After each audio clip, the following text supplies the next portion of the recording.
Son nom est partout dans les médias américains, des émissions d'information au grand talk-show satirique du soir.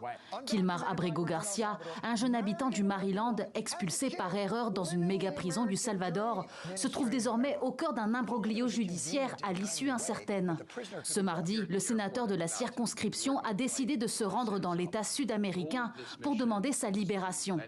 Nous voulons faire savoir à l'administration Trump et au gouvernement salvadorien que nous allons continuer à nous battre pour rapatrier Kilmar Abrego Garcia jusqu'à ce qu'il retrouve sa famille.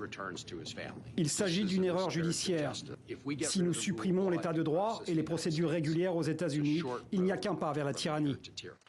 Ce père de 3 enfants qui a fui le Salvador pour échapper à la violence des gangs était marié à une Américaine et bénéficiait d'un statut de non-refoulement, censé l'exclure de toute expulsion. Pourtant, le 12 mars dernier, il est arrêté par les services de l'immigration sur soupçon de terrorisme. Une décision incompréhensible pour sa famille. Nous implorons l'administration Trump et celle de Bukele de cesser de jouer des jeux politiques avec la vie de Kilmar. Notre famille est déchirée pendant cette période effrayante.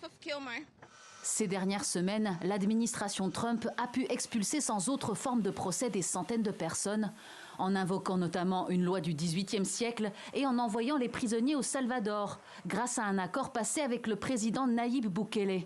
Certaines expulsions ont d'ores et déjà été contestées par les tribunaux fédéraux, mais le gouvernement américain affirme qu'il s'agit de membres de gangs et opérés dans la légalité.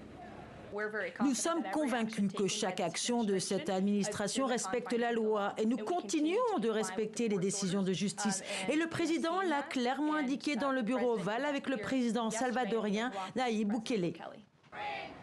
Selon le service de l'immigration et des douanes américaines, près de 100 000 personnes ont été expulsées depuis le début du mandat de Donald Trump le 20 janvier dernier.